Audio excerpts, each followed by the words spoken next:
রসুল ছাড়া তাদের কলিজার ভিতর আর কিছু। কি সুন্দর গজল দেখছেন নি? চটে পটে করে গো নবী অন্তরে, চটে পট করে গো নবী অন্তরে, নবী কাছে আইসা ভালোবাসা, ঠিক না?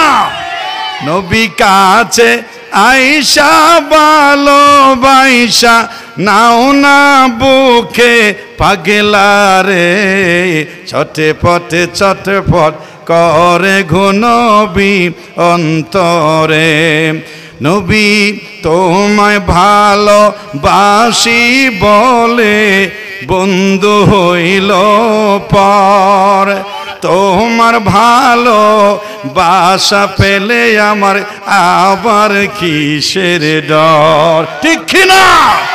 নবী তোমায় ভালোবাসি গো বলে বন্ধু হইল পর, তোমার ভালো বাসা পেলে আমার কিসের ডর, নবী হাসি মুখে তোমার প্রেমে, হাসি মুখে তোমার প্রেমে প্রাণটা দিতে রাজি রে, চটে পট করে গো নবী অন্তরে, নবী কাছে আইসা ভালোবাসা, কাছে আইসা ভালোবাসা, নাও না বুকে পাগলা রে, সুবহানাল্লাহ বলে।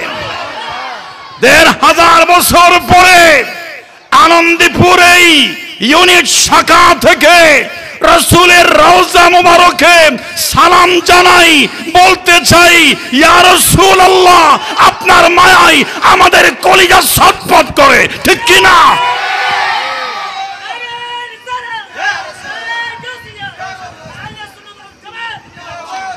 আল্লাহ এই ভালোবাসা আমাদের নাজাতের ওসিলা বানাও, আমিন বলেন। এই ভালোবাসা শুধু মুখে দাবি করলে মিথ্যা হবে, প্রতারণা হবে। রাসূল বলেছেন মান হাব্বা সুন্নতি ফাকাদ হাব্বানি ওয়া মান হাব্বানি কানা মাই ফিল জান্নাহ।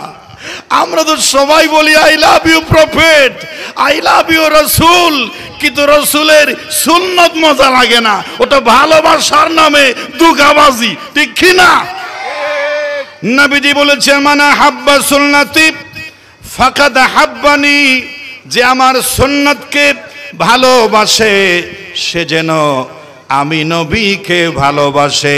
আর এই অ্যাঙ্গেলে আমার সুন্নতকে অনুকরণের মাধ্যমে যারা আমাকে ভালোবাসবে, ওদের জন্ম ১,৫০০ বছর পরে হতে পারে, ২,০০০ বছর পরে হতে পারে, ২ কোটি বছর পরে হতে পারে, যদি আমার সুন্নতকে আঁকড়ে ধরার মাধ্যমে আমাকে ভালোবাসার প্রমাণ পেশ করতে পারে, কানা মাই ফিল জান্নাহ, আমি রাসূলের সঙ্গে তারা জান্নাতে একই প্লটে থাকতে পারবে, বলেন সুবহানাল্লাহ।